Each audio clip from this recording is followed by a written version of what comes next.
We have Lieutenant Joe Carpenter and Firefighter Blake Barber. Good morning, guys. Good morning. Welcome back, and welcome back from the Firefighter Combat Challenge. Awesome. Yeah, I'm excited to hear about this. So you guys just got back. Tell me a little bit about how you got involved and how you put a team together to get down to Valparaiso. Well, sure. This is a challenge that's been going on since like 1991. So This is it's a fairly old thing. But for us, it's brand new. This is all of our first times going down. Okay. There was a group of 5 of us, actually. Dan Peterson, one of our lieutenants, he is kind of the brainchild. Mm-hmm. He put it all together. He recruited us all to go down. So he's really the reason why. Okay. Yeah. So are you guys like the baddest 5 in the group? Is that what it is? I mean, we like to. Yeah. So looking at these pictures, it looks like you guys are on set for American Ninja Warrior, but you're competing in, I assume, simulated situations that you guys would deal with in the field. Absolutely. Yeah. Tell us about it. Yeah, so this whole entire competition, it is gauged towards things that we're actually going to be doing in the profession. Sure. There's 5 stations total, all in all, in this competition. And those 5 stations, again, I can kind of give you guys a rundown. So the competition itself, you start off with there's a 6-story tower that you have to run up with a hose pack that is roughly 40 pounds on your shoulder, as you guys can see. Yeah. Getting up to that 6th floor, you drop that hose pack in a box, and then there is a rope tied off to a 42-pound hose roll. You have to hoist that up, as you can see, all the way up to the top of the 6th floor. Once you get that up and over that railing there, you have to head back down to the ground, and then there is a sled with a 185-pound beam that you have to hit with a hammer all the way to the end, which is quite strenuous. Joe, you're moving right there. Yeah, it felt like I was just falling down the stairs. Up so right there you can see running over to that sled, and that beam that we're hitting is 185 pounds. Oh, wow. Wow. How do you train for this? Oh, geez. It's a lot of simulated movements, which is, and that's the nice thing about this event, is that all of these movements simulate something that we do on the fire ground. So, yeah, it's a normal workout for us, a lot of strength, a lot of endurance conditioning, some steady state cardio. And you're wearing a ton of weight. Yeah, what's in the weight? outfit. Yeah, it's roughly 60 pounds of gear plus, and stuff, the hammer and then the hose pack and, everything else added to that. But yeah. That's amazing. It is. Now, you guys teamed up on one event too, correct? For the tandem. Yeah, we did. Tandem, you Yes. guys. We actually ran the tandem, and there was a full team event we did as well. Very cool. Yeah. Good bonding with the other fire departments, I'm sure, around the country. Sure. Absolutely. Yeah, great group of people. It's a brotherhood. It is. And our department is a bunch of young guns. So I would expect we did well in this event.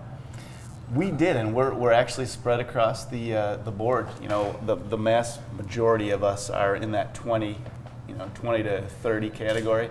Few of us in our 30s, and then myself, 42. So, yeah, we kind of span the. Yeah. I think Did you bring a challenge that Andy could do on the set today? Well, I mean, He's welcome to join us. Looking at that video, I mean, I can't imagine how hard that is, especially in all that equipment. Flying up those stairs like that, it's amazing. You come down around 4 o'clock every day. We work out. You're welcome to join us. Years ago, I went on one of your training exercises, and it was a simulated fire, and I had to get out of a 2nd-story window full with the gear and head first, and I'm afraid it's even second. I think you were carried out. No, I got out. Did you? Yeah, it was successful. It was the most successful citizen training ever seen.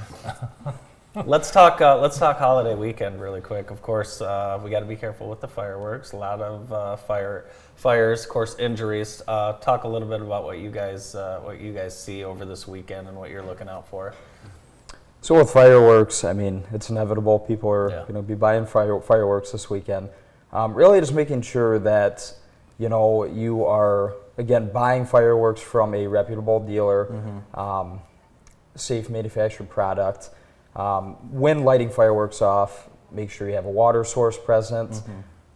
Make sure that you are obviously lighting them off away from structures any dry, vegetation, anything like that. Try and avoid that.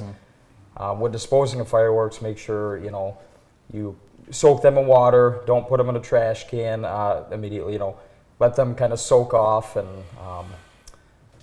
just really being cautious.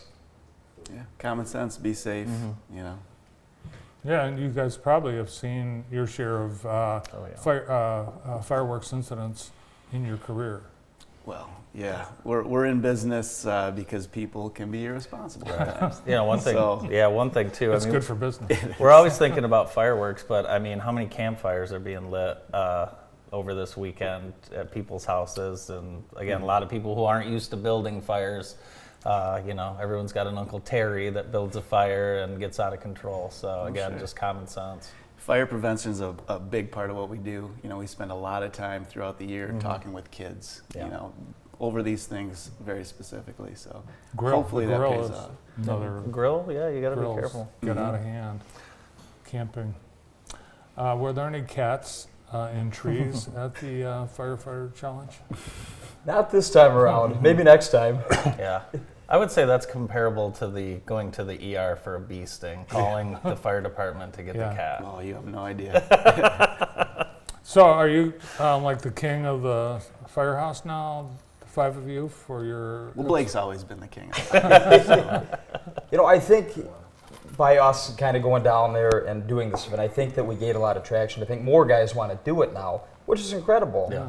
The JFD has really taken a very progressive approach with physical fitness in the past few years. That me and Lieutenant Carpenter have been there, which is great to see.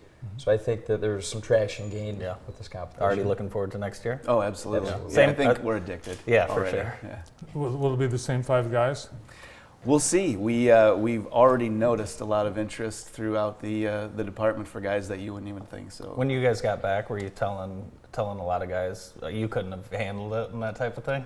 well, I mean that's what we do, Yeah. right? There's a little razzing that goes Yeah. on, but no, I think there's a lot of interest, and That's I'm looking forward to next year to see what happens. Yeah, we should mention the other guys. Lieutenant Dan Peterson, firefighter Matt Jabkowitz, and firefighter Casey Pollins. And Matt's been on our show before. He spearheaded the car seat thing, right? Oh, sure, and he was one of the 30 under 30, I believe. That's right. That's right. Yeah.